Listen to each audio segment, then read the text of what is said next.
ये बताओ पर डिफरेंशियल इक्वेशन में ordinary simultaneous differential equation last numerical आगे पाए होंगे, शायद एलिमिनेशन बाय डिफरेंशिएशन चल रहा था ना, वो हो गया था। तो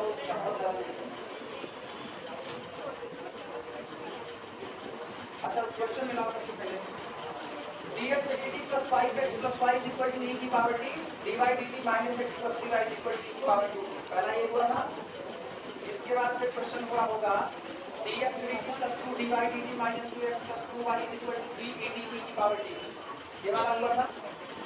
इसके बाद फिर क्वेश्चन मिला क्या dx dt is equal to ax plus by dy dt is equal to a dash x plus b dash y, जहाँ पर m1 और m2 माने हो गया था। और इसके बाद ये टी होंगे जहां पर हम लोगों ने कोई स्टैंडर्ड मेथड फॉलो नहीं किया था, जिसमें dx plus dy upon x plus y बना था, सीधे इंटीग्रेट कर देते एग्जैक्ट कुछ बना करके। और इसके बाद फिर एक करवाए हुए थे सेकंड मेथड के नाम पर dx dt plus by differentiation dx dt plus 2 upon dx minus y is equal to 1 dy dt plus 1 upon dx plus 5y is equal to d। और कुछ हुआ था? इतना ही। होमवर्क कुछ दिए नहीं दिए? कुछ नहीं दिए थे? होमवर्क दिए थे? अच्छा सेकंड मेथड से उसी ठीक है। हमेशा ऐसा नहीं होगा कि आपको जो साइमल्टेनियस डिफरेंशियल इक्वेशन मिले ये इसी फॉर्म में जैसा भी लिखा गया था, हमेशा ऐसा नहीं है। कभी कभी स्टैंडर्ड फॉर्म इसके बदल जाते हैं। हाँ ये याद रखना, जिस वक्त शब्द इस्तेमाल होता है साइमल्टेनियस डिफरेंशियल इक्वेशन, उस वक्त दिमाग में एक नकल होती है, साइमल्टेनियस साथ साथ। तो इसका मतलब डिफरेंशियल इक्वेशन जो दिया जाएगा उनकी संख्या एक से ज्यादा होगी, 2 या 3 डिफरेंशियल इक्वेशन दे देंगे और इनको साथ साथ सॉल्व करना है। तो साइमल्टेनियस की सॉल्विंग का सबसे पहला नकल यही होता है कि मेथड कब साइमल्टेनियस का आएगा, कब होमोजीनियस नॉन होमोजीनियस वगैरह आएंगे, उसकी नकल यही है। शब्द साइमल्टेनियस एक बात की गारंटी है कि 2 लोग या 3 लोग एक साथ सॉल्व किए गए होंगे। तो जब आपको ये कहे solve the differential equation, solve the differential equation और 2 इक्वेशन एक साथ लगा दें या 3 एक साथ, तो नकल है कि आप क्या अप्लाई करोगे, साइमल्टेनियस अप्लाई करोगे। ठीक, अब जो स्टैंडर्ड फॉर्म कल दिए हुए थे, कल स्टैंडर्ड फॉर्म ये था f1 function of d small f1 function of d x plus f2 function of d y is equal to t1 phi1 function of d x plus phi2 function of d y is equal to t2। ऐसा था। हम लोगों ने कहा था कि यहाँ से किसी एक को चाहे y को चाहे x को एलिमिनेट कर लेंगे। अगर y एलिमिनेट किया तो x is equal to function of t बना लेंगे, अगर y को एलिमिनेट किया है तो y is equal to function of t बना लेंगे। अच्छा जैसे मान लो y को एलिमिनेट किया तो x मिला, x की वैल्यू का इस्तेमाल करके दिए गए इक्वेशन में y is equal to function of t बना लेंगे। और ये लोग साथ साथ मिल करके वो रिक्वायर्ड सॉल्यूशन दे रहे होंगे जो हमको चाहिए। पहला मेथड ये था।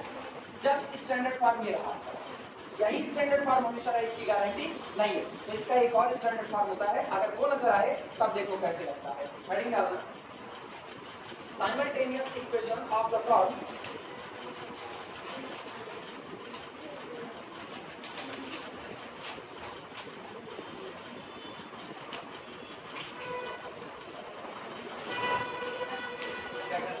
simultaneous equations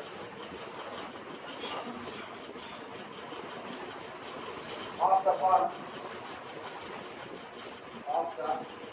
डैश कर देना, स्टैंडर्ड फॉर्म देखना b1 bx plus q1 dy plus r1 dz is equal to 0।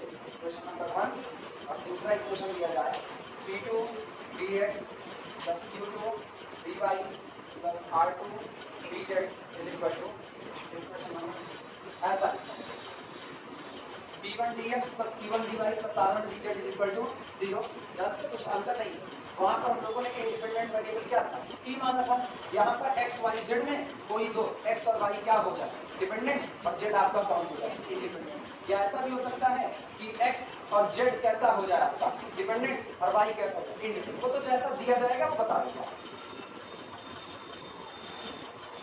मतलब आपको दिए गए डिफरेंशियल इक्वेशन लिखने में ऐसे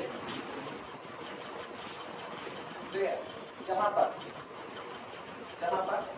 p1 q1 r1 और p2 Q2 R2 are functions of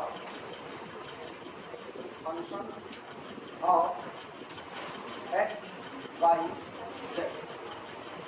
जहाँ पर ये लोग P1 Q1 R1 P2 Q2 R2 लिखे गए हैं, ये लोग x, y, z के कोई फंक्शन हो सकते हैं।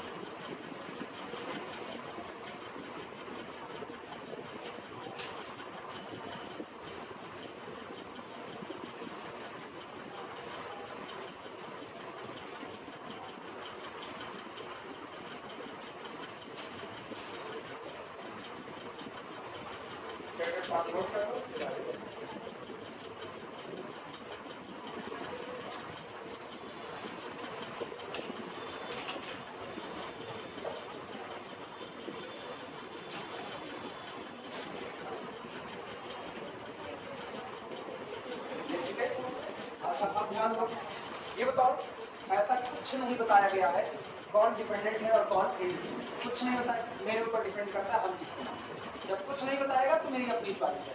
अच्छा ये बताओ dy dx लिखा जाता है तो इसका मतलब इंटीग्रेशन किसके रिस्पेक्ट में हो रहा है, x आपका कैसा होगा, इंडिपेंडेंट होगा। हम चाहे तो हम इस पूरे में x को इंडिपेंडेंट मान लो, चाहे तो y को मान लो और चाहे तो z को मान लो। जैसे अगर हमने x को इंडिपेंडेंट मान लिया, जिस दिन तुम x को इंडिपेंडेंट मानना उस दिन इसको कन्वर्ट कर देना स्टैंडर्ड फॉर्म में P1 plus Q1 dy dx plus R1 dz dx is equal to 0 बन जाएगा। इनको क्या कर देना P2 ये नहीं P2 1 into 1 plus Q2 dy dx plus R2 dz dx is equal to 0। अब x कैसा इंडिपेंडेंट, y और z कैसा डिपेंडेंट, मेरे ऊपर। हम चाहे तो हम z को क्या मान लें, जैसे पिछले में हम क्या मानते हैं x और y कौन डिपेंडेंट, और जो नया वेरिएबल t लाए थे वो कौन था, इंडिपेंडेंट। तो ठीक है नया कौन दिख रहा है z, तो z को क्या ले लिया जाए एज ए इंडिपेंडेंट वेरिएबल, तब इसका स्टैंडर्ड फॉर्म क्या बन जाएगा, तब हम इसको कन्वर्ट कर देंगे p1 dx dz plus q1 dy dz plus r1 equal to पहला बना। दूसरा क्या बनेगा p2 dx dz plus q2 dy dz plus r2 dz sorry r2 is equal to कितना बन सकता है, कन्वर्ट हो जाएगा अपने आप। लिखना इस बात को, अब लाइन चेंज करके लिखना। टेकिंग जेड, हम जेड को ले रहे हैं, टेकिंग ये कह सकते हैं, ये मैकेनिज्म है थोड़ा सा, taking z as independent, taking z as independent variable, taking z as independent variable we can write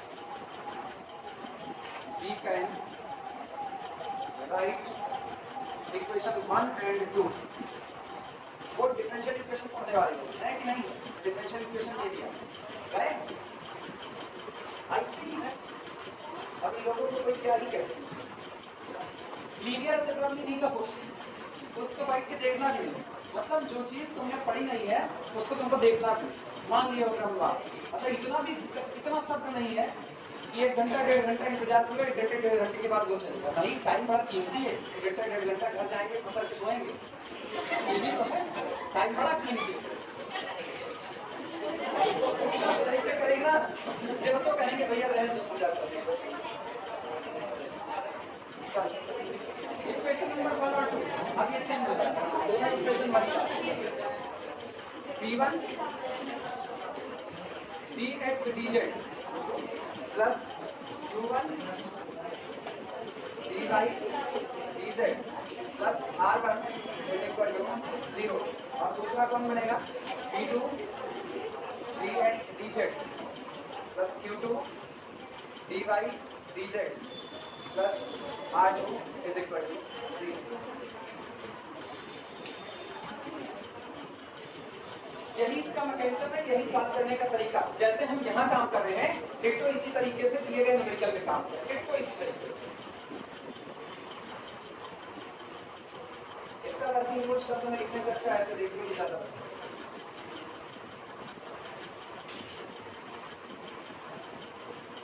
अब जो लोग भूल गए हैं वो लोग अपनी कॉपी के एक किनारे एक रूल नोट कर लेंगे, मेरे ख्याल से कुछ लोग भूले होंगे, कुछ लोगों को याद तो एक रूल लिख लेना, उनको याद रहेगा हमेशा के लिए। हम लिखा देते हैं यहीं पर लिखते यही किनारे कॉर्नर पर लिखना है, याद करो 9वीं क्लास में 9 है 10 है ना। हम लोग दो इक्वेशन एक साथ सॉल्व करते हैं। जैसे मान लो इक्वेशन दिया जाता है a1x plus b1 y plus c1 is equal to मान लो दिया जाए 0 और a2x plus b2y plus c2 is equal to 0। वैसे जब 3D पढ़ रहे थे और 3D पढ़ने के दौरान जब प्लेन निकाला जाता था तो वहां भी एलिमिनेशन स्ट्रेट लाइन पे पूरा आता था। जब लाइन के फॉर्म को हम लोग सिमेट्रिकल में चेंज करते थे तो वहां भी ऐसा काम करते थे। इसको लिखा जा सकता है x upon b1 b2 c1 c2। याद आया? याद आया? आपकी बार कौन होगा? y जाएगा तो y अपॉन अगला हिस्सा y अपॉन बेटे में था अभी ये गया आप c1 इसको ना c1 c2 a1 a2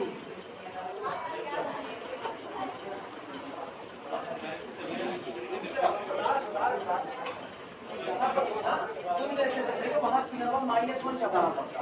हम जैसे चल रहे हैं हम इसको क्या चलाएंगे 1। याद आ रहा है?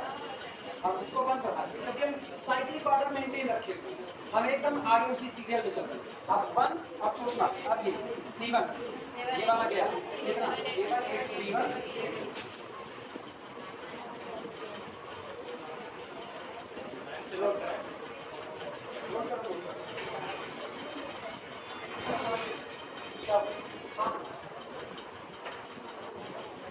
ऐसे कॉर्नर पर नोट करो इसी के आधार पर हम लोग सॉल्व करते हैं।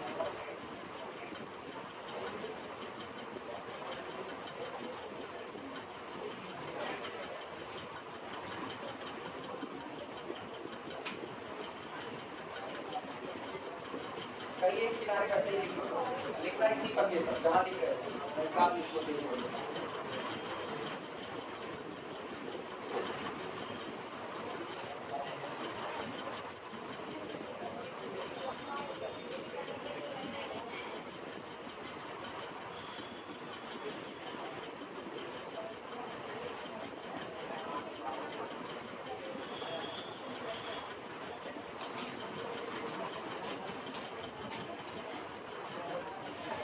से कंफ्यूज मत होना।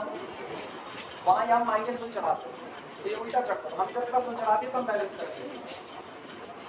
एक्चुअली इसको ना याद करने में बड़ी आसानी होती है। अगर आप +1 लेके चलो तो याद करने में बड़ी आसानी है। आप एक सीरियल पे ये छिपाया इन दो को लिया ये छिपाया इसको लोगे तो माइनस चढ़ाना पड़ेगा।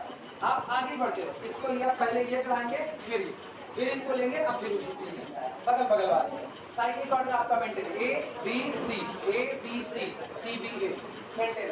और अगर माइनस चढ़ाना होगा तो ऐसा करना पहले ये गया इन दोनों को लिया अब ये गया तो ये दो ये ऐसा लेना पड़ेगा A1 A2 C1 C2 otherwise ये करो C1 C2 A1 इस तरीके से। क्लियर बात? अब सोचो इसका कंपैरिजन जरा इससे कराओ तो तुमको क्या मिलेगा। तब यहाँ से मिलेगा तुमको dx dz upon dx dz upon ये गया बोलो q1 r2 minus q2 r1 तो q1 r2 minus q2 r1 सारे लोग इधर देखो इज इक्वल टू इनका हाल देखना dy dz अपॉन आपकी बात ये गया r1 b2 minus t1 r2 minus r2 t1 यही होगा। चेक करना मिला लो पूरा सही and this is equal to 1 upon आपकी बात ये गया d1 q2 q1 q2 d1 q2 minus d2 q1। अच्छा फिर सुनो अब ये सब कुछ ये है dx dz ये है dy dz और ये कितना है 1। हम इसको ये नहीं लिख सकते जैसे इम्प्लाइज है यहाँ देखना हम इसको लिख दें dx q1 r2 minus q2 r1 is equal to dy r1 d2 minus r2 d1 is equal to dz d1 q2 minus d2 आया ना। ये कौन था dx से dz ये कौन था dy dz ये कौन था 1। चलो एक बार गलत पूरे dx का मल्टीप्लाई करते तो पढ़ना है, dx का मल्टीप्लाई करके जल्दी सीख जाओगे। dx का मल्टीप्लाई करोगे dx का, सॉरी dz का, dz उड़ गया, इधर का dz उड़ा, और यहाँ कौन आता है, लिखा जा सकता है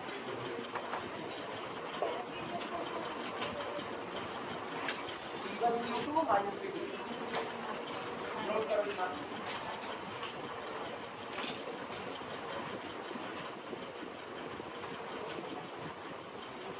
कहने का मतलब ये है कि जब आपको दिया गया साइमल्टेनियस डिफरेंशियल इक्वेशन इस फॉर्म में होगा तो पहले आप उसको इस तरह से लेकर के आइए, यहाँ स्टैंडर्ड फॉर्म, पहले यहाँ तक कन्वर्ट करना पड़ेगा।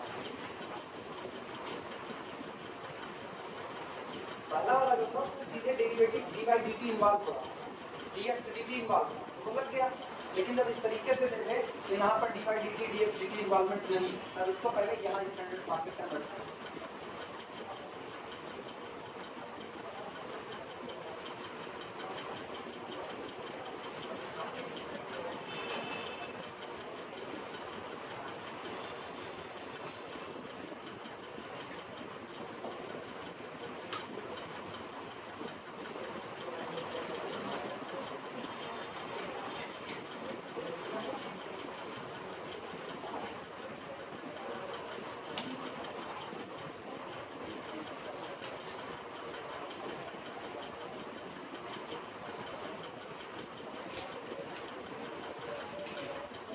हो जाएगा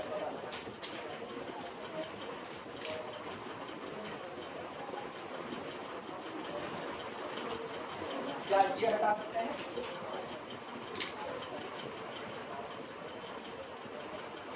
इसके बाद which is of the form, which is of the form, अगर निकाल डालो तो इसका स्टैंडर्ड फॉर्म कुछ ऐसा नजर आ रहा है, जैसे लिखा गया हो dx upon capital P is any function of x Y z, is any, भाई तुम ये क्या कहे P1 P1 Q1 और कौन था R1 P2 Q2 R2, ये लोग एक्स वाई जेड के फंक्शन है, तो इसका मतलब यहाँ पर एक्स वाई जेड तीनों इन्वॉल्व होंगे। इट मींस दिस P, अगर हम इस पूरे को P मान लें, इस पूरे को P, तो this P is any function of x Y z. इस पूरे को Q मान लो तो this is any function of x Y z, इसको R मान लो तो this is any function of x Y z. तो ये जो इस तरीके से लिखा दिख रहा है, क्या इसका standard form dx upon P dy upon Q is equal to dz upon R का हो गया कि नहीं होगा, where P Q R any function of x y and z। Standard form आ गया। अब हम इस स्टैंडर्ड फॉर्म को सॉल्व करने का तरीका सीखेंगे, मतलब दिया गया साइमल्टेनियस डिफरेंशियल इक्वेशन उस तरह होगा और हम उसको कन्वर्ट कर देंगे इस तरीके से, और इसको सॉल्व करने मेरे लिए ज्यादा आसान होगा। नोट करो तो वर्किंग को लगाओ, और इसे नाम देना है इक्वेशन नंबर।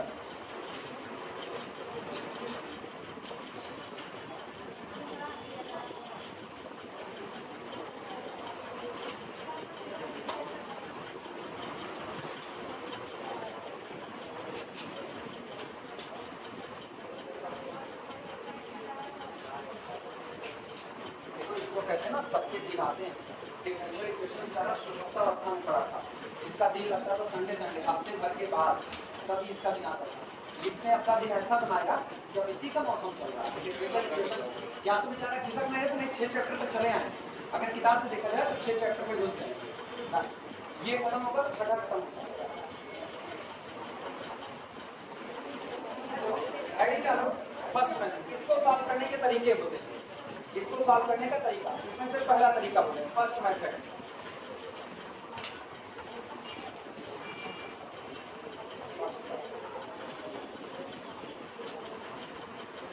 ये बताओ दिमाग में ये क्राइटेरिया बना, सबसे पहला काम क्या करना है, अगर मुझको पुराने फॉर्म में मिलता है dy dt dx dt जैसे में, आप इकट्ठे सॉल्व करो, आपको पता है y को एलिमिनेट करो, x t का फंक्शन बनाओ, फिर x t के फंक्शन का इस्तेमाल करके y t का फंक्शन बनाओ, x और y दोनों की value together represent our general solution दे देगा। लेकिन अगर आपका स्टैंडर्ड फॉर्म इस तरीके का होकर के बल्कि ऐसा दिया गया p1 dx plus q1 dy plus r1 dz बराबर 0, p2 dx plus q2 dy plus r2 dz is equal to 0, तो सबसे पहला काम करो कि उसको z को इंडिपेंडेंट मान लो और x और y को कैसा मान लो डिपेंडेंट, और उसको ले करके इस स्टैंडर्ड फॉर्म में कन्वर्ट करो। एक बार यहाँ स्टैंडर्ड फॉर्म तक पहुँचो, और यहाँ तक पहुँचना बहुत मुश्किल काम नहीं है, नॉर्मली एग्जाम में तुमको वो इसी फॉर्म को देगा ही देगा, इसी में देगा ही देगा। एक आध बार होता है न्यूमेरिकल तो यहाँ तक पहुँचाना पड़ता है, अदरवाइज न्यूमेरिकल ऐसा ही दिया जाता है जैसा ये लिखा गया इस तरीके से। और यहाँ तक पहुँच गए तो पहला मेथड देखना किस तरीके से होता है, लिखना है। सबसे पहली बात आप ये मान लो कि कोई एक वेरिएबल इसमें से मिसिंग है, कोई एक मिसिंग है, चाहे जो मान लिया डीजेड वाला करके मिसिंग, ये मिसिंग हो गया। तो अगर ये मिसिंग है तो आपको मिला dx upon p is equal to dy upon, इन दोनों को लेकर के सॉल्व करना। या आप मान लो कि dx मिसिंग है, अगर x मिसिंग है तो इन दोनों को लेके, या मान लो y मिसिंग है तो इसको मिसिंग मान लो और इनको लेकर के सॉल्व करो। पहली बात लिखना है इस चीज को। फर्स्ट सपोज, पहले आप मान लीजिए, first suppose one variable z is absent। सबसे पहले आप मान लीजिए कि आपका कोई एक वेरिएबल, हम लोग मान रहे हैं, माना वेरिएबल z कैसा है, एब्सेंट। तुम्हारी चॉइस है, तुम चाहो तो x को, तुम चाहो तो y को। एक्चुअली ना हम उनको एब्सेंट मानेंगे जिनके एब्सेंट मानने पर मेरा इक्वेशन ज्यादा आसानी से सॉल्व हो जाएगा। ये नकल है, हम हमेशा उसको एब्सेंट मानेंगे जिसके एब्सेंट होने पर मेरा इक्वेशन बहुत जल्दी सॉल्व हो जाएगा। First we suppose one variable say z is, one variable से माना है, से z इज एब्सेंट, ठीक। Then we have,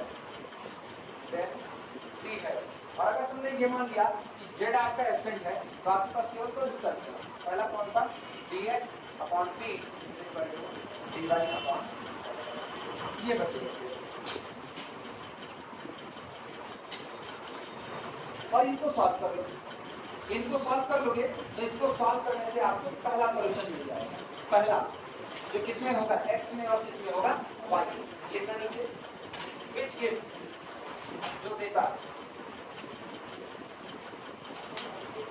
which give one equation, जो आपको एक इक्वेशन देगा, which give one equation constituting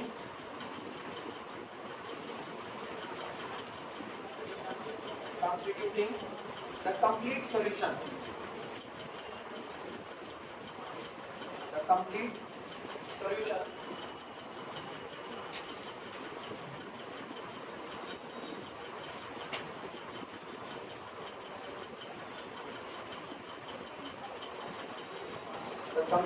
solution of the given equation, of the given equation. सबसे पहला काम आप ये कीजिए, आप किसी एक वेरिएबल z को क्या करते हैं, एलिमिनेट माना z एलिमेंट होता है। अब जब आपका z एब्सेंट है तो dx upon p is equal to dy upon p को साथ करो, आपको एक ऐसा इक्वेशन मिलेगा जो इक्वेशन आपका कंप्लीट सॉल्यूशन कंस्टिट्यूट कर रहा होगा, बना रहा होगा। ये पहला। अगर जरूरी है, आप दिमाग पे बोझ मत बना लेना कि z एब्सेंट मानो। अगर तुमको लगता है x और y को एब्सेंट, x या y में से किसी को एब्सेंट मानने पर आसानी से सॉल्व होगा तो आप उसको एब्सेंट मान लो, लिख दो। इस बात को भी नीचे लिख दो, नहीं समझाने बात में कहो कि जेड सर जी कहे जेड एब्सेंट करो हर बार, हम नहीं कह रहे जेड को, लेकिन लाइन चेंज करके इफ नेसेसरी। हाँ, लिखाने के पहले आपको ये भी सोचना पड़ता है, हम से लिखे हैं, कोई कहीं से मतलब कहा गया, हम नहीं कहें, माना। देखो इफ नेसेसरी, अगर जरूरी हो तो, if necessary we can eliminate, if necessary we can eliminate, अगर जरूरी है तो हम कर सकते हैं। if necessary we can eliminate x और y, या तो x को या तो y को, we can eliminate x और y with the help of this, if necessary, अगर जरूरी है, अगर जरूरी तो आप x और y को एलिमिनेट। अच्छा सुनो, हाँ एक चीज और, पहला आपने बनाया इन दोनों को लेकर के, अगला आप बना लेंगे ना, अब के बाद फिर आप देखो, इनको ध्यान दो। मान लो यहाँ पर चीज, इस बात को सीखो, मान लो आपने इन दोनों को देखा, ये शुद्ध y का फंक्शन, केवल और केवल कौन शामिल, y, और ये शुद्ध किसका फंक्शन है, x का। ये बताओ, अगर तुम इसको एब्सेंट मान लेते हो तो तुमको dx upon function of y is equal to dy upon function of x मिला या नहीं मिला। वेरिएबल सेपरेबल लगेगा, वेरिएबल सेपरेबल अप्लाई करो, q इधर आएगा, तो x का फंक्शन dx और ये रहा y का फंक्शन और dy, दोनों साइड इंटीग्रेट कर ले, x और y का टर्म मिल गया कि नहीं मिल गया। अगली बात सुनिए, ये शुद्ध आपका मान लो ऐसा होता कि ये dx/p में आपका ये पूरा z का फंक्शन होता और आप इसकी तरफ निगाह डालते तो आपको r किसका फंक्शन नजर आता है, x का। तो मेरा फायदा किसको एब्सेंट मानने पर है, y को एब्सेंट करो और यहाँ से मुझको पता चलता है r is the function of x, तो r को बैलेंस कर लो dx के साथ, this is the function of p is the function of d, तो बैलेंस कर लो dz के साथ। और एक बार फिर से वेरिएबल सेपरेट करके x और z में आपको मिल गया कि नहीं मिल गया है। अच्छा फिर सुनना अगला, अगर ऐसा हो ये तो फंक्शन हो y का और ये किसका, z का। अब मेरा फायदा किसको एब्सेंट मानने पर है, कर दिया एब्सेंट और इसको एब्सेंट किया तो इसको लाओ इधर, नहीं अब तो जैसा है वैसा ही कर दो भाई, ये क्यों y का है इधर ये इंटीग्रेट कर दो, ये z का इधर कर दो, कोई जरूरत नहीं है। अच्छा अगर आपने बनाया और आपको ऐसा फॉर्म मिला, ध्यान देना, dx/p is equal to dy/q is equal to dz/ कितना हाफ, दो लेकर के आपको सोल्यूशन लेना, दो लेकर के। मान लो ये x का फंक्शन है, ये y का है, ये z का, शुद्ध कोई मिलावट नहीं है, पहले इन दोनों के तो आपको मिलेगा x में और किसमें y, फिर आप इन दोनों को ले लो तो y में और किसमें मिलेगा, z में मिलेगा और आपका सोल्यूशन तैयार। ठीक, लेकिन अगर ऐसा होता है कि मान लो ये तो रहा x का, ये रहा z का, ये रहा ऐसा, तो अभी बताओ पहले तो क्या करेंगे, इनको लेकर के सॉल्व, पहले आपने इनको लेके सॉल्व किया, इनको लेके सॉल्व करोगे तो तुमको रिलेशन मिलेगा y में और किसमें, z में। लेकिन अभी एक रिलेशन और चाहिए जो किसमें मौजूद है, x में और z में, क्योंकि x y z तीनों वेरिएबल तुम्हारे, तो आपने पहला तो बना लिया y z में, लेकिन दूसरा आपको x z में बनाना पड़ेगा। तो जब x z में बनाओगे तो एक काम करो, अगर तुमको ऐसा लगता है कि यहाँ पर ये जो है ये x का फंक्शन ना होकर के इसने अपने अंदर में y को शामिल, मान लो अपने अंदर में y को शामिल किया, तो इन दोनों को सॉल्व करके y बराबर फंक्शन ऑफ z पाओगे कि नहीं पाओगे, यहाँ y की वही बैठेगा। तो not this become the function of x and z, आया ना, तो इसने अपने अंदर में रख लिया x को और z को। और मान लो रखने के बाद कुछ ऐसा हुआ कि यहाँ से x नहीं खत्म हो गया, केवल नीचे फंक्शन ऑफ क्या बचा, z बचा, और सब्स्टिट्यूशन करने लगने पर यहाँ पर फंक्शन ऑफ कितना बचा, x बचा। मान लो ऐसा बचा तो हम इसको और इसको लेकर के x और z में रिलेशन बना सकते हैं कि नहीं, ये जोड़ दो, इसी को जोड़ तोड़ बोलते हैं। तो इसी बात को वहां पर लिखा गया, एक तो आप पहले z को एब्सेंट मान लो, लेकिन आगे क्या लिखा है सेम, मतलब अगर मेरी सहूलियत है x और y को एब्सेंट मानने पर तो हम x या y को एब्सेंट मान लेंगे। तो पहला इक्वेशन तो ऐसे दिया होगा। अब अगर दूसरा पेयर आपको फिर ऐसे साफ सुथरा मिल जाता है तो कर डालो, लेकिन अगर साफ सुथरा नहीं मिलता तो आगे लिख रहे हैं इफ नेसेसरी, अगर जरूरी है, if necessary we can eliminate, हम एलिमिनेट कर सकते हैं किसको, x को या y को, x और y with the help of this, जो अभी आया है इसकी मदद से, with the help of this from equation 3, with the help of this from equation 3, equation number 3 ये सामने लिखा गया, with the help of this from equation number 3, comma comma लिखो, अभी न्यूमेरिकल लगाएंगे तो ज्यादा समझ में आएगा, पता है थ्योरी इतनी ज्यादा नहीं समझता। कॉमा गेट एन इक्वेशन, एक इक्वेशन प्राप्त कीजिए एलिमिनेट करने के बाद, get an equation which give, get an equation which give second equation of complete solution, get an equation which give second equation of complete solution। आपका complete solution दो equation रखेगा, एक आपने पहले ही निकाल लिया, अब जरूरत पड़े तो x और y में से किसी एक को एलिमिनेट कर दो और आप एक और दूसरा इक्वेशन निकालो, दोनों equation together represent our the complete solution. ये दोनों एक साथ आएंगे तो मेरा कंप्लीट सॉल्यूशन तैयार हो जाएगा। पहला मेथड है और बिल्कुल दिमाग पर बोझ लगा पूरा सवाल उठाने चलते और उसी से लगाएंगे। इसका मैकेनिज्म जब तक इसको देखोगे नहीं, अप्लाई नहीं करो, तुमको गाड़ी बनाना सिखा दी जाए कि देखो ये गाड़ी ऐसे ही समझती है, मुँह जवानी बता, मुँह जवानी ना, कि पाना वाना लेकर के आओ, अपना रेंच खोलने वाला सामान लेकर इंजन खोल डालो और उसके बाद फिर तार इधर से इधर जोड़ा जाता है, गाड़ी स्टार्ट हो जाती है, फिर बंद हो जाती है। मुँह से तो सीखे, करके तो जाने नहीं, तो करके नहीं जानोगे तो कुछ नहीं आएगा। अब हम लोग इसी थ्योरी को जो पढ़े हुए हैं इसको अप्लाई करना चाहते हैं।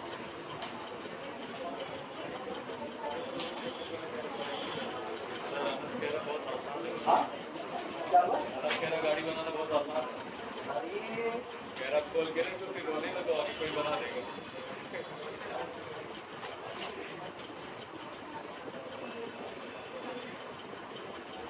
जब हम नई नई बाइक चलाना सीखे, हमको पता ही था गाड़ी में रिजर्व लगता है। नया नया सीख तो लिए, पापा मेरे बताए नहीं गाड़ी में रिजर्व लगता है, पता नहीं कैसे सिखाने वाले थे। अब ले करके गए, अब रास्ते निकाल चुप गया, मतलब रिजर्व लगेगा, बंद हो गई। अब घुचुर घुचुर स्टार्ट लगाए पड़े, किक मारे पड़े, अब स्टार्टर नहीं हो रहा है।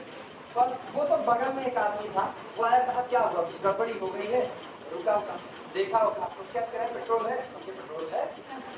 अब हमको क्या पता है पापा पेट्रोल पैसे खाली करके रखे होंगे, हमके पेट्रोल है, वो देखा होगा, थोड़ी देर वो भी स्टार्ट किया, तो नहीं स्टार्ट, तो रिजर्व लगाया, फिर स्टार्ट किया, स्टार्ट हुई, कहा गाड़ी की तेल खत्म हो रहा है, रिजर्व लगी। क्या पहली बात चलाना, फिर भी अब इज्जत बचाने की कहे हम नौसिखिया, ऐसा शब्द बोले, उसके बाद उसके दिमाग में कुछ क्वेश्चन ही है, हमके हम नौसिखिया, हम अभी चलाना सीख रहे हैं क्या, तो एक लोग पीछे बैठा के निकला, ऐसे अभी हम ना आए होते तो हमके धक्का मारती लेके जाते। और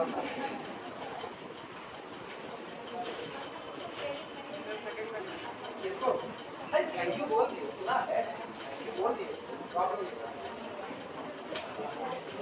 सबसे पहले ना बहुत आसान वाला उठा है, सबसे आसान एक लाइन में, जहाँ कुछ सोचना ही नहीं, solve dx upon x is equal to dy upon y is equal to already standard form है, बनाना नहीं है ऑलरेडी। अच्छा एक चीज को करो, x के नीचे x का फंक्शन, y के नीचे y का, z के नीचे z का, पहले इन दो को ले लो, लास्ट में किसी भी दो को चुनो, देखना कोई एलिमिनेशन यहाँ पर नहीं है।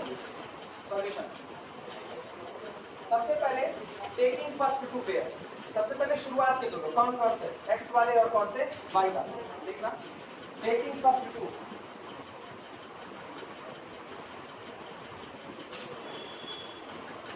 Taking first two fraction,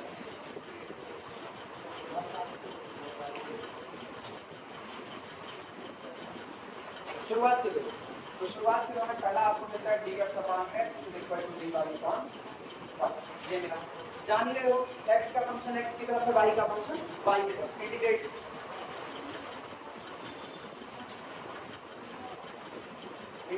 it.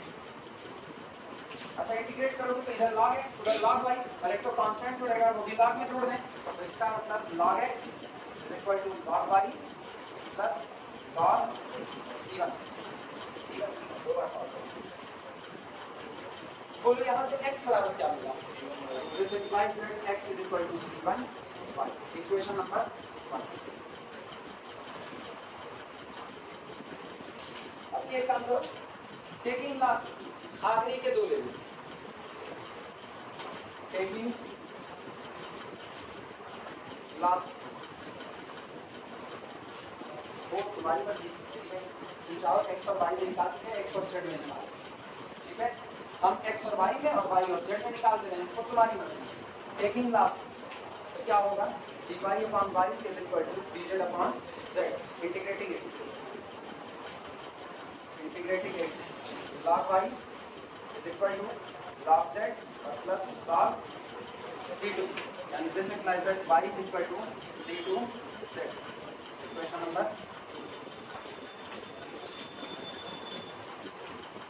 Equation number 1 और 2 साथ साथ आएंगे तो वो रिक्वायर्ड सॉल्यूशन बताएंगे जो हमको चाहिए, तो आखिरी लाइन में ये लिखा जाएगा, पहले ये लिखो तो आखिरी लाइन में। हमेशा ऐसा नहीं होता, ये तो सबसे आसान है पक्का, अभी धीमे धीमे इसकी वैरायटी अलग अलग है। ये एक नंबर देखो भाई, यार 5 अच्छे नंबरों की ऐसी बेइज्जती करते हो, 5 नंबर लायक है ये, किस एंगल से? तुम लोगों को कहा जाए ना अपना पेपर खुद डिजाइन करो, ऐसा पेपर डिजाइन करोगे टॉप वाली लिस्ट में पहली पोजीशन में खोजनी पड़ेगी, किसको किसको रखें किसको हटाएं। 1 and 2 constitute, लाइन लिखो, equation 1 and 2 constitute, equation 1 and 2 constitute required solution, equation 1 and 2 constitute required solution, equation 1 and 2 constitute required solution. एक और दो की करके उस सॉल्यूशन को बनाते हैं जो सॉल्यूशन हमको चाहिए। पहला हो चुका है। अब दूसरा सेकंड सवाल।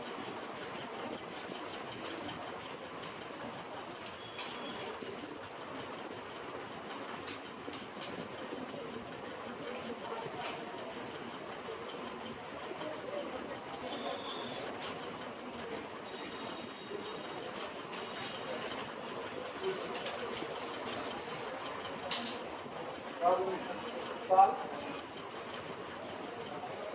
dx upon yz is equal to dy upon zx is equal to dz upon xy।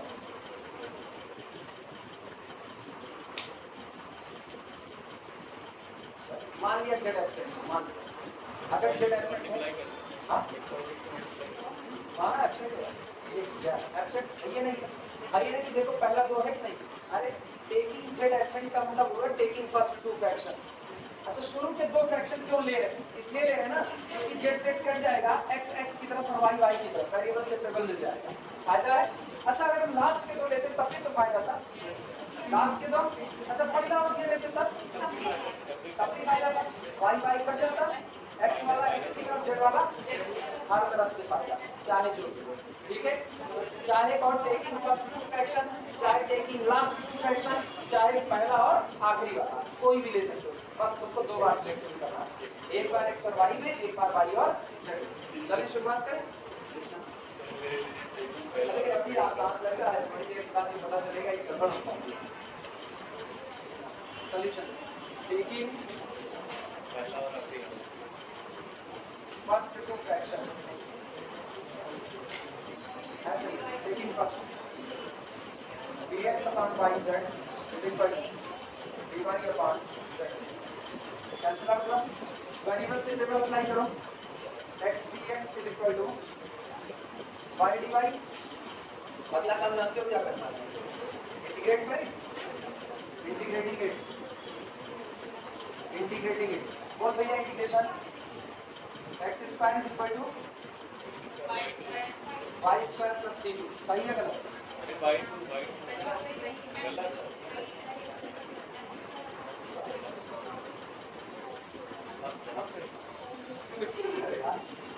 x square minus y square is equal to c1।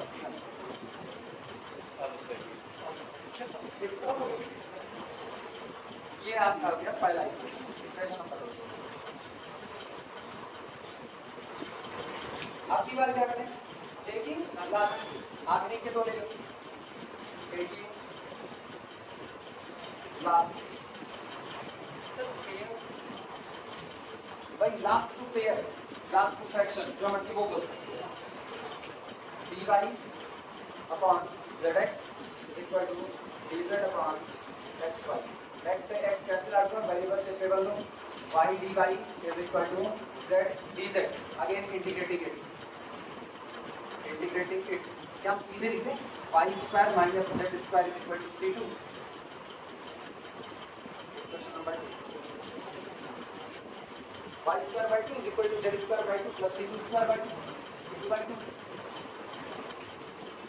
आखिरी लाइन कितना जानते हैं, 1 and 2 constitute required solution।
अगला लिखना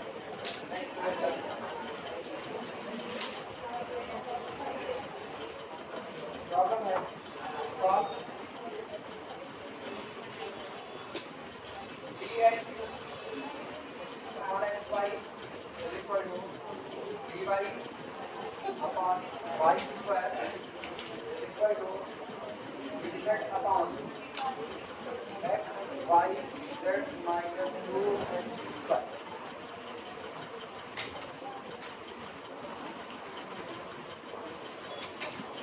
सबसे पहले तो ये दिख रहा है, पहले दो को उठा लो तो अपना काम आसान होगा. सॉल्यूशन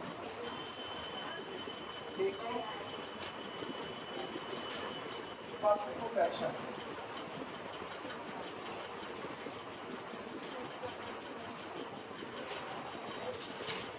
शुरुआत की dx upon xy equal to dy upon y square. ये y और ये कैंसिल आउट, यानी कि बन रहा है अपने पास dx upon x is equal to dy upon y. और सभी को पता है इंटीग्रेशन में लॉग में चला जाएगा. Integrating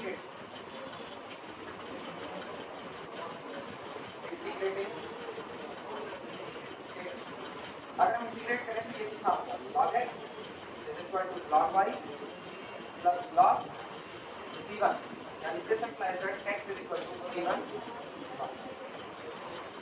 x is equal to c1.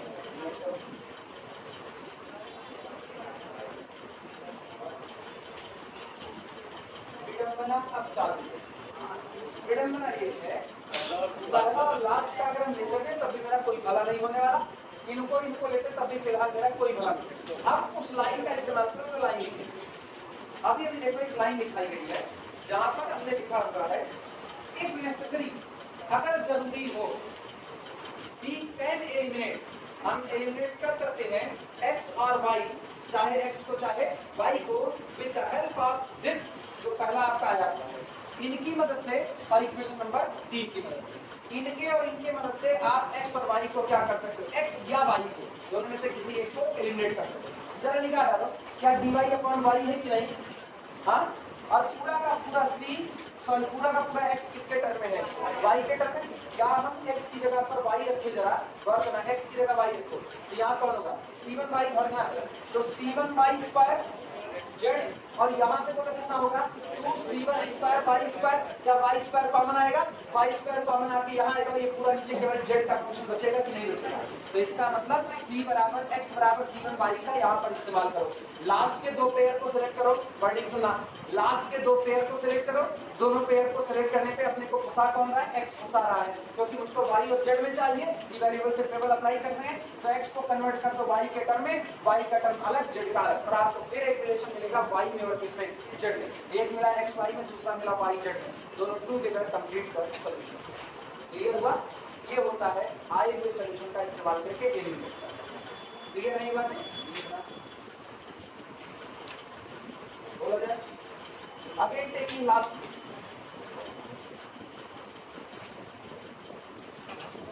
again taking last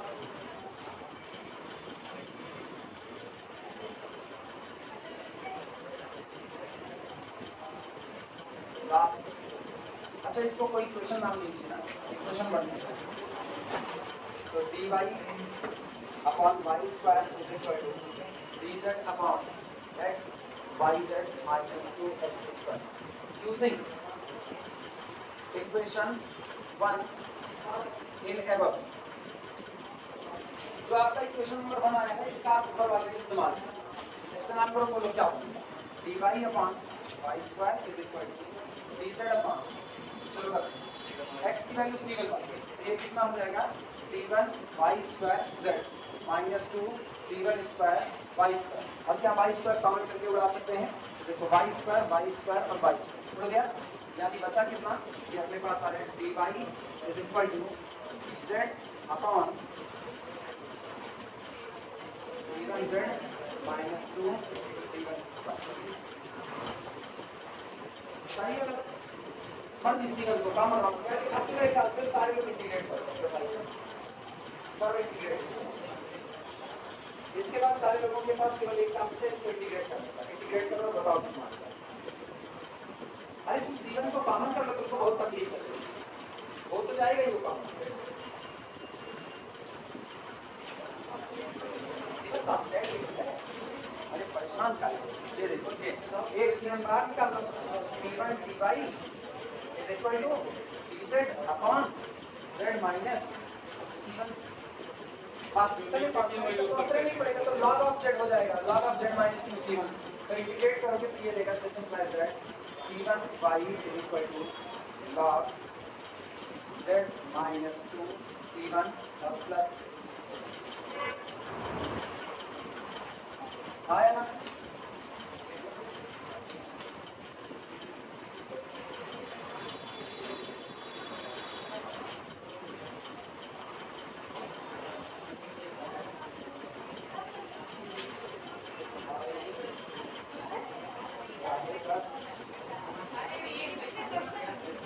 अच्छा इसमें हाथ चलका लो, हाँ सुनो, अरे सुनो सुनो, थोड़ा और सजाना चाहो, इधर थोड़ा और सजाना चाहो, देखो मर्जी यहीं पर छोड़ दो, अपनी मर्जी।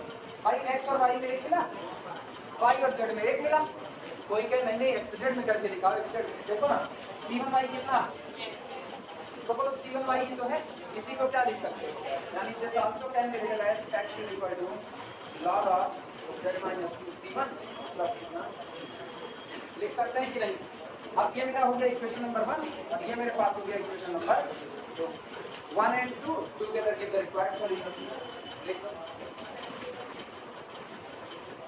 1 and 2 form the complete solution, the 1 and 2 give the required solution, जो मर्जी बोलिए, 1 and 2 give the required solution, the complete solution। समझ आया कैसे किए। C1 y की जगह पर केवल कितना चिपका दिए x,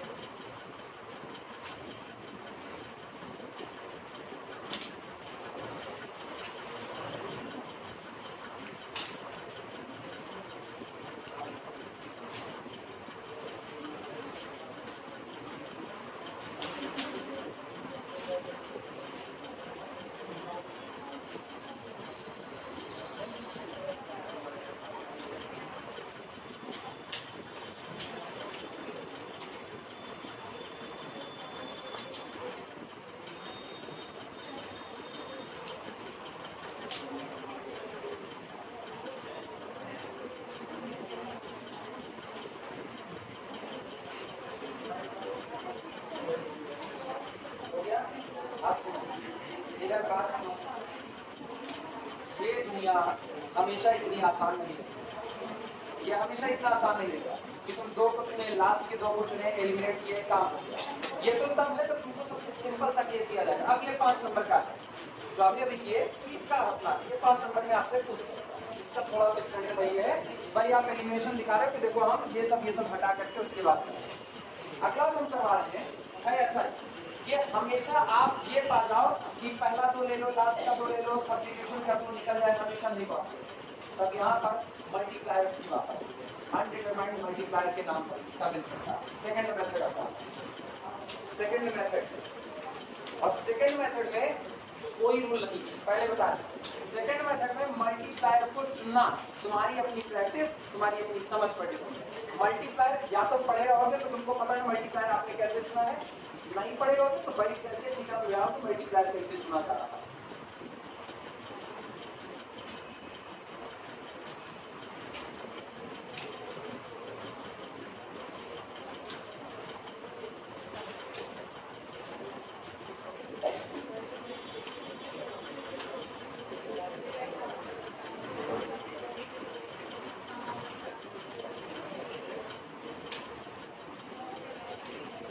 second method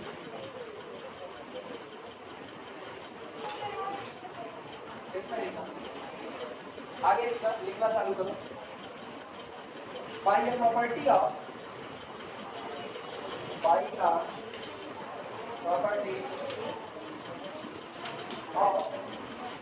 ratio and proportion,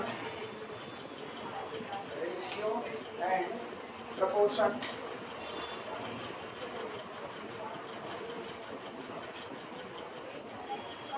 ratio और प्रपोर्शन की एक प्रॉपर्टी हम लोग पढ़ते हैं 9th क्लास में, हाई स्कूल में, दोनों जगह पर ये बातें लिखी हुई मिल जाती हैं। और अगर किसी ने मनोहर शर्मा मनोहर शर्मा मनोहर रे इनकी किताब अगर किसी ने पढ़ी होगी या मास्टरमाइंड किसी ने, वैसे हर किताब आगे ही कहीं पर रेशियो और प्रोपोर्शनल का रूल लिख दिया था। अब वो तुमको याद होना चाहिए, नहीं याद होता है तो इस तरीके से अगर कहीं लिखा गया है dx/p is equal to dy/q is equal to dz/r, dz/r, तो आप इसको लिख सकते हो, this can be written as ldx plus mdy plus ndz/, ये पूरा रेशियो बराबर होता है ldx plus mdy plus ndz/, lp plus mq plus nr।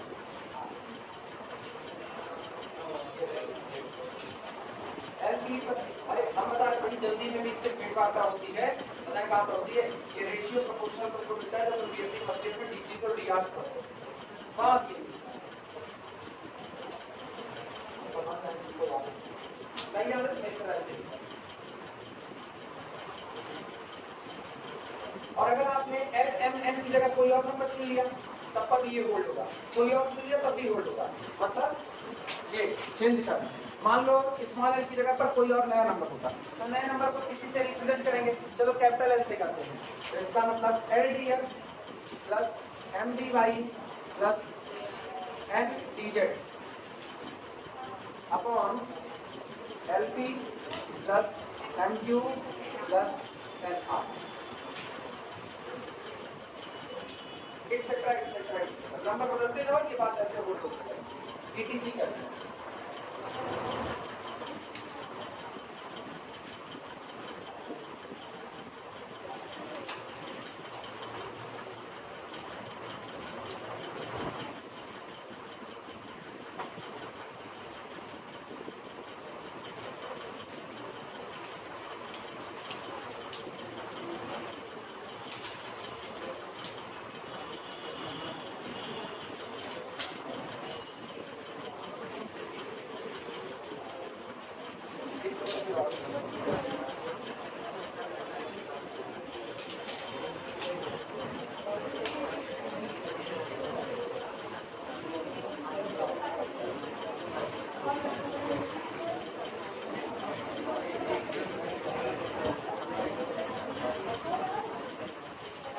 अब सुनो, सॉल्व करने के तरीके सुनो, आपको चॉइस कैसे देंगे, दिमाग चलाना।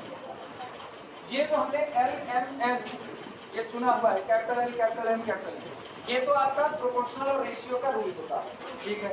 मुझको ये रूल नहीं फॉलो करना, मुझको इस रूल को फॉलो करते हुए ये जो एल एम एन इनको चुनना है, इनको हमको इस तरीके से चुनना है कि जब हम L P plus M Q plus N R निकालें तो ये पूरा का पूरा कितना बन जाएगा, जीरो बन जाएगा, ये पूरा जीरो बन जाएगा। अगर ये एक बार जीरो बन गया तो देखो क्या लिखा है, L D plus M D Y plus N D Z upon कितना, जीरो, और बराबर ये पेयर लिखे गए हैं। तो इस पेयर को किसी के भी साथ करोगे, किसी के भी साथ, तो आपको एक इक्वेशन मिलेगा L D X plus M D Y plus N D Z, और ये जीरो ला करके बराबर क्या कर देगा, जीरो कर देगा।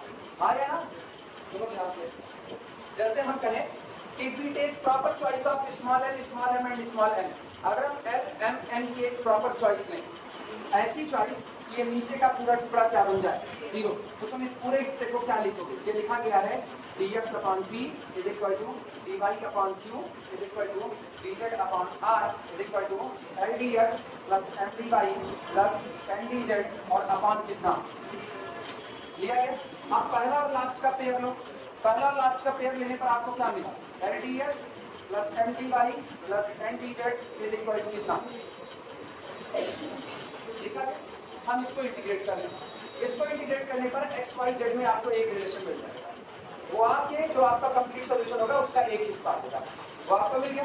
अब आप अपना काम करो, एल एम एन को फिर सेलेक्ट करो, नया एलिमेंट सेलेक्ट करो, एक बार आपने सेलेक्ट कर लिया, again choose L M N such that आपकी बात, जैसे हमने चुना कैपिटल एल कैपिटल एम और कैपिटल एन, तो आपकी ऐसा चुनेंगे ये फिर से कैसा बन जाए, जीरो। तो सोचो पहला लो, सॉरी यहाँ से किसी को भी इसके साथ बैलेंस करो, क्या मिलेगा, L D X plus M D Y plus कितना एन डी जेड बराबर कितना 0। क्या हमने ये कहा कि ये एल एम एन और ये एल एम एन आपस में बराबर है?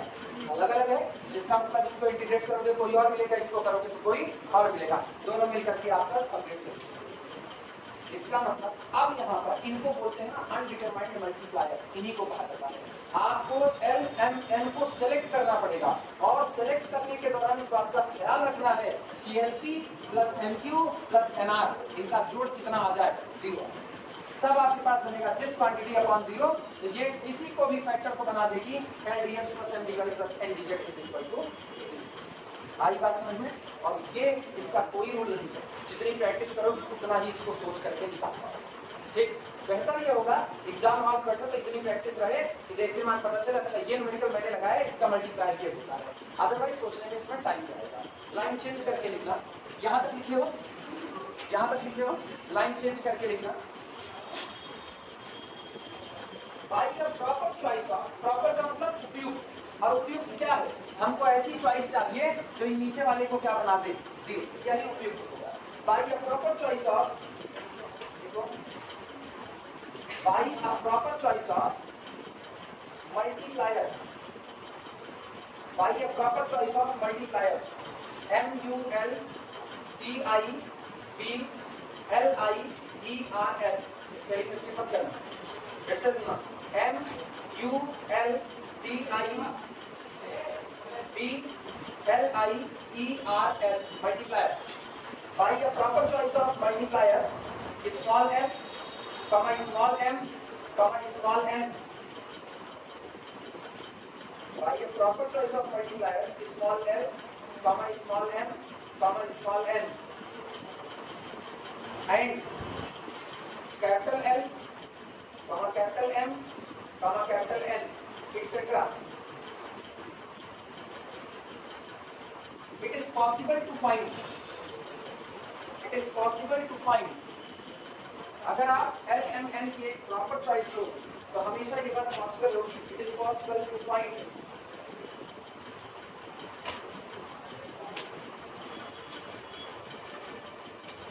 It is possible to find equation, एक ऐसा इक्वेशन पाना पॉसिबल है, equation which can be easily, which can be easily,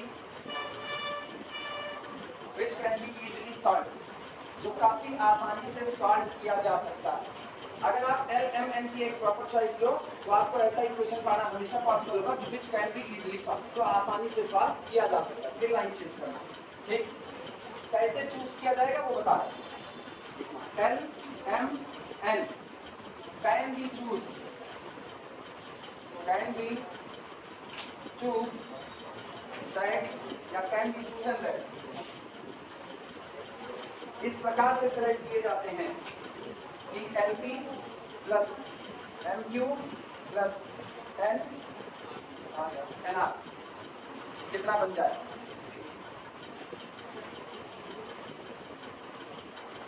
आप इनको इस तरीके से सेलेक्ट करते हैं मल्टीप्लायर्स को कि L P plus M Q plus N R बराबर कितना बन जाए 0, विच मेक्स, जो बना देता है, विच मेक्स, जो बनाता है।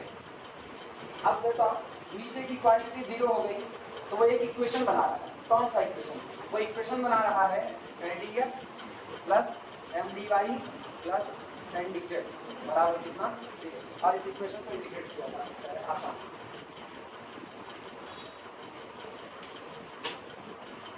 बस इतना इसका वर्किंग हो गया। चल मैं तुरंत न्यूमेरिकल से सिखाऊंगा, ये सब कुछ मतलब का नहीं है, सारा मतलब न्यूमेरिकल का है। अब मेरे दिमाग में केवल एक बात रहेगी, अगर मुझको पहले 2 पेयर, लास्ट के 2 पेयर, शुरू के और आखिरी के पेयर लेने पर आसानी से सॉल्व होता है तब तो ठीक है, अगर एलिमिनेशन से आसानी से सॉल्व होता है तब भी ठीक है। 3 न्यूमेरिकल हो गए इस टाइप के, एक में एलिमिनेट करके देखिए, 2 इतने आसान थे कि सामने सामने से मिल रहे थे, लेकिन हमेशा ऐसा हो, ये पॉसिबल तो है नहीं।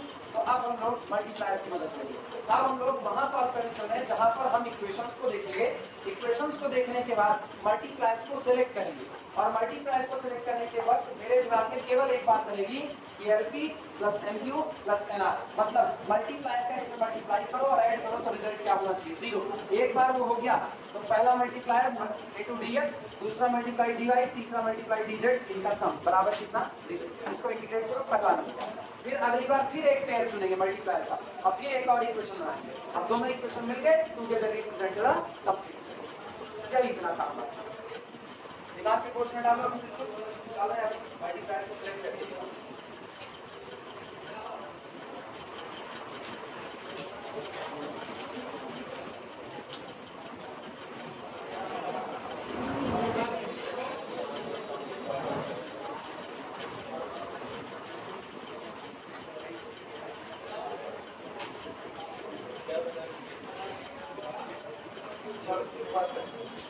सबसे पहली प्रॉब्लम देखो, इतनी फेमस प्रॉब्लम है एग्जाम में खुद पूछी।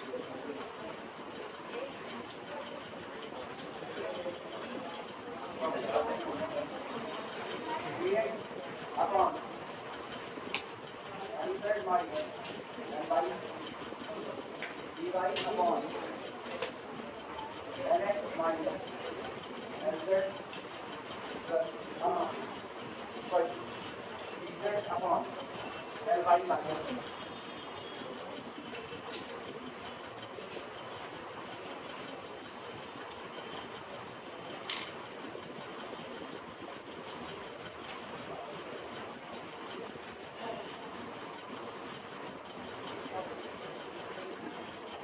काम कर रहे हैं सबसे पहला ये जो नीचे लिखे गए ना इनको ऐसे ही लिखे गए, दिमाग चला। लिखा गया mz माइनस ny, हम लोग मत लिखना, तुम लोग खाली सीखो mz माइनस ny। फिर लिखा गया है प्लस nx माइनस nz, फिर लिखा गया प्लस ny माइनस ठीक। देखो mx तो दिख रहा है माइनस के साथ, लेकिन क्या कहीं पर प्लस mx नजर आ रहा है, नहीं दिक्कत है। mz दिख रहा है प्लस के साथ, कहीं माइनस के साथ है, नहीं दिख रहा। तो कुल मिलाकर के 1 1 1 ये तो मल्टीप्लाई नहीं लिए जा सकते, 1 1 1 मल्टीप्लाई नहीं लिए जा सकते, क्योंकि 1 1 1 लोगे तो 1 into this plus 1 into this और प्लस ये ऐसे देखना, ऐसे ये क्लियर दिखा ऐसा नहीं, दिमाग चलाना।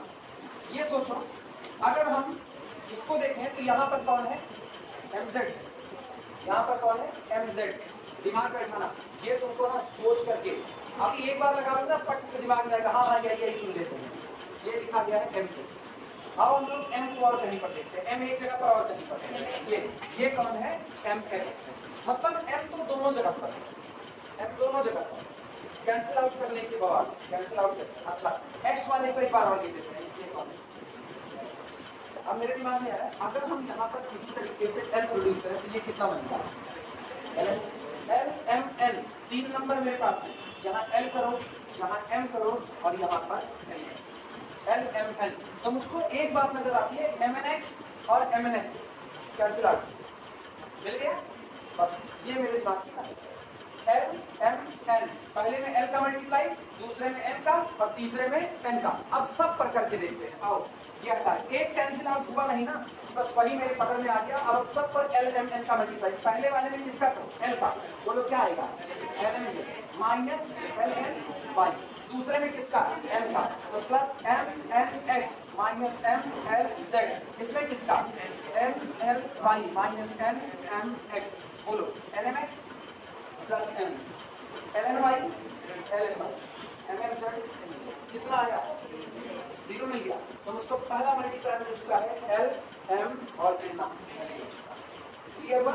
अब फिर सुना, 2 बार मल्टीप्लाई चुन लेंगे, एक बार चुन चुके हैं। अब मेरे दिमाग में है पहला मल्टीप्लाई एल एम और कितना, दूसरे पर आते हैं और सेकंड बार चुनते हैं, फिर हम इसको पूरे को बिठा ये फिर अब तो तुम्हारा दिमाग एल एम एन की तरफ जाना भी नहीं चाहिए, अब नहीं जाना चाहिए क्योंकि एक बार आपने चुन लिया। अब मेरे दिमाग में आ रहा है जब इसमें एल एम एन था तो वो मल्टीप्लाई बन गया, अब तो इसमें एक्स वाई जेड भी है, पहले में एक्स रखो, दूसरे में वाई और तीसरे में Z.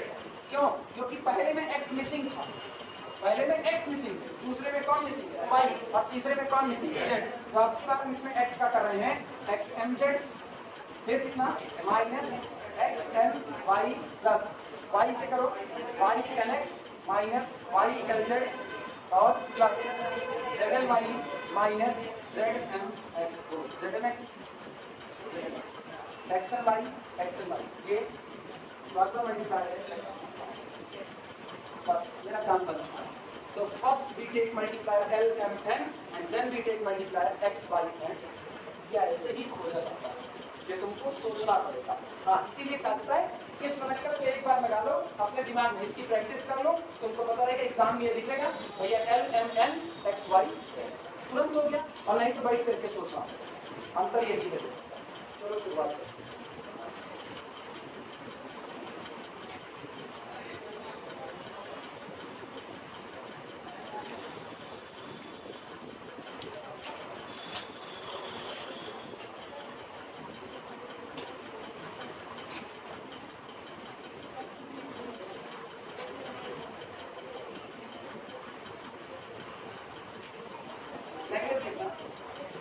Let solution let L M N are multipliers। हम ये मान रहे हैं माना L M और N ये लोग किसका काम करते हैं, मल्टीप्लायर्स का काम करते हैं। और अगर ये मल्टीप्लायर्स का काम करते हैं तो लिखने का तरीका देखना, पूरा लिखेंगे dx लिखने के लिए पूरा लिखना पड़ेगा, अत्यधिक भी नहीं लिखना है।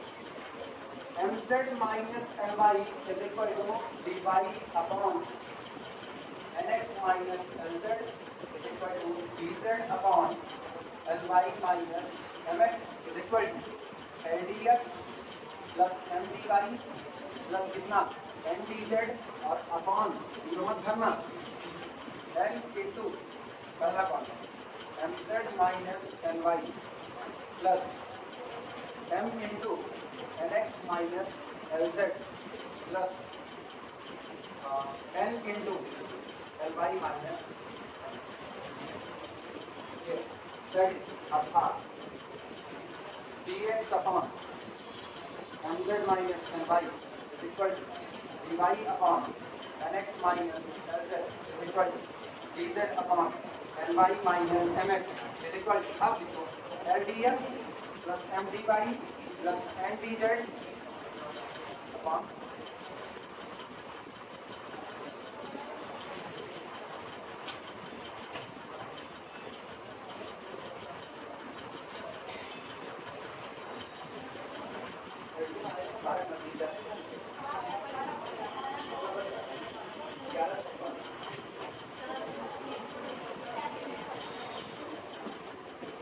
थर्ड ईयर वो एक हिस्सा थर्ड ईयर का 9:30 बजे बैठा होगा, लेकिन 9:30 पढ़ा रहे ना तो 9:30 से 12 बिल्कुल पढ़ाना, अब 12 से 4 पढ़ाएंगे। बेचारे नहीं, आपको सीख रहे हैं, कल जितना मैसेज तुम्हें पढ़ेगा बच्चों क्लास के टाइम पर आपको नहीं पढ़ेगा, आपको उनको सिखाएंगे। वो शब्द बुरा था रट लेंगे, ये सारी पनिशमेंट उसी एक शब्द की रट लेंगे। ऐसे कैसे रट लेंगे, गणित रटने की चीजें नहीं है तो रट लेंगे। तुम लोग एक दिन बोल करके देखो सबके आप रख लेंगे, हम तुमको सुबह 6 बजे बुलाएंगे और सब लोग 6 बजे छोड़ेंगे, 12 का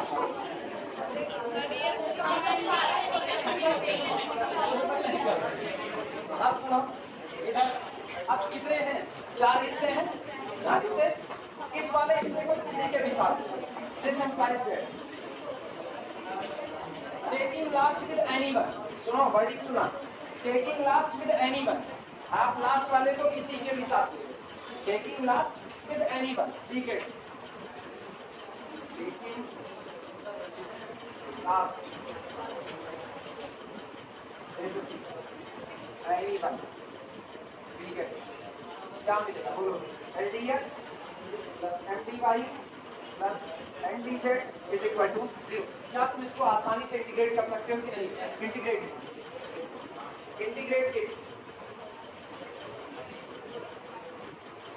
इंटीग्रेट बोलो, इंटीग्रेट करोगे तो क्या मिलेगा, LX plus MY plus NZ is equal to C1। Equation number 1,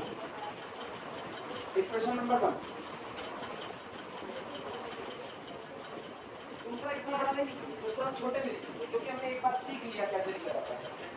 दूसरे में तो हम लिखेंगे taking X Y Z as multiplier we get. अब सुनो कैसे लिखा है, each fraction equal to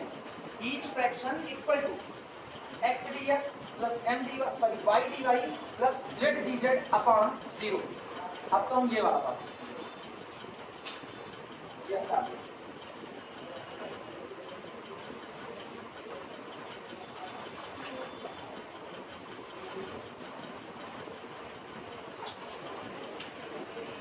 again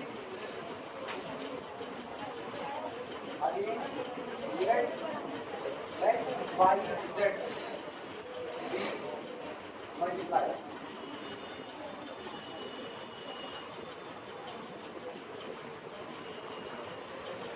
अब x y z को क्या ले लिया, मल्टीप्लायर ले लिया। ठीक, ईच ऐसे लिखना मेरी तरह, ईच फ्रैक्शन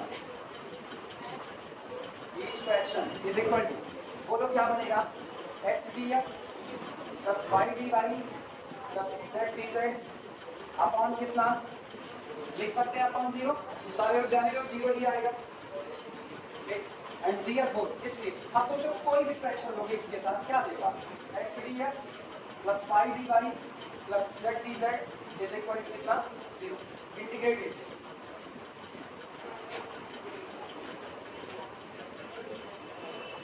इंटीग्रेटेड इसको इंटीग्रेट करेंगे तो मुझे मिल रहा है X square plus Y square plus Z square is equal to c2। Equation number 2 आया ना। अब दोनों अलग अलग, ये भी देखना दोनों अलग अलग, ये कैटेगरी का और ये कैटेगरी 2 डिग्री का अंतर है दोनों। अब एक वो प्लेन और ये स्फीयर और दोनों एक साथ आएंगे। सोचो प्लेन और स्फीयर एक साथ आएगा क्या बनेगा, सर्किल बनेगा। मतलब ज्योमेट्रिकल मीनिंग कोई मांगे ना तो सर्किल है, अगर कोई इसकी ज्योमेट्रिकल मीनिंग मांगे मतलब वो डिफरेंशियल इक्वेशन जो दिया गया था वो किसका था, फैमिली ऑफ सर्किल का था। ये इसकी ज्योमेट्रिकल मीनिंग आता है। एक लैंग्वेज लिखना, 1 and 2 टुगेदर, आप लाइन लिखना जानते हो सब लोग, सुन लो लिख लोगे। 1 and 2 together constitute required solution. और ये याद रखना एग्जाम में कभी कभी ज्योमेट्रिकल मीनिंग मांगता है, कहता है कि ये कौन सा ज्योमेट्रिकल मीनिंग बताइए, क्या शेप होगा, ज्योमेट्रिकल मीनिंग कर लिखना ढंग से समझा। अब ये फिलहाल इसी पर